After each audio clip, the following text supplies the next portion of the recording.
अगर आप हमारे चैनल पर नए हैं तो प्लीज लाइक करें, शेयर करें और सब्सक्राइब करें। हम आपके लिए ऐसे ही प्यारे प्यारे कहानियां लेकर आएंगे। माँ की आखिरी ख्वाहिश। गांव के शांत माहौल में बसा एक छोटा सा घर, जहां रामलाल और उसकी माँ सुमित्रा देवी रहते थे। रामलाल एक सीधा सादा लड़का था, जिसने अपनी जिंदगी की सारी खुशियां माँ की ख्वाहिशों के आगे कुर्बान कर दी थीं। सुमित्रा देवी की तबीयत पिछले कुछ महीनों से खराब चल रही थी। डॉक्टर ने कह दिया था कि अब ज्यादा समय नहीं बचा, लेकिन माँ के दिल में एक ही ख्वाहिश थी, अपने बेटे की शादी देखना। रामलाल की जिंदगी में एक लड़की थी, सीमा। दोनों एक दूसरे को बचपन से चाहते थे, लेकिन रामलाल ने कभी अपनी माँ से इस बारे में बात नहीं की थी।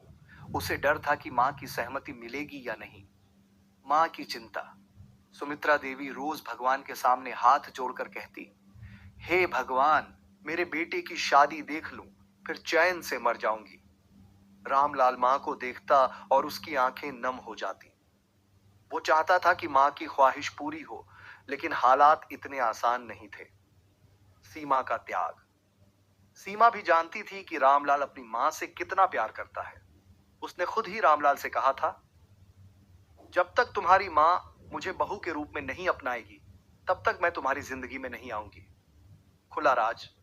एक दिन माँ ने रामलाल को अकेले में बुलाया और कहा, बेटा, क्या तुझे कोई पसंद है? रामलाल चौंक गया। उसने पहली बार अपनी माँ के सामने सीमा का नाम लिया। माँ ने प्यार से उसके सिर पर हाथ फेरा और कहा, अगर वो तुझे खुश रखेगी तो मुझे कोई एतराज नहीं। रामलाल की आंखों से आंसू बह निकले। शादी की तैयारी। गांव में छोटे स्तर पर शादी की तैयारियां शुरू हो गई। माँ के चेहरे पर एक अजीब सी रौनक आ गई थी। रामलाल ने खुद सीमा को जाकर शादी के लिए मनाया। सीमा के घर वाले भी इस शादी के लिए राजी हो गए। शादी वाले दिन माँ ने लाल जोड़े में सजी सीमा को देखा और उसकी आंखों में खुशी के आंसू थे। उसने अपने कांपते हाथों से सीमा के सिर पर आशीर्वाद दिया।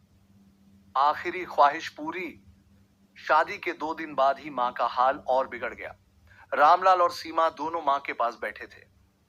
माँ ने रामलाल का हाथ सीमा के हाथ में दिया और कहा, अब मेरा मन शांत है। मेरी आखिरी ख्वाहिश पूरी हो गई है बेटा।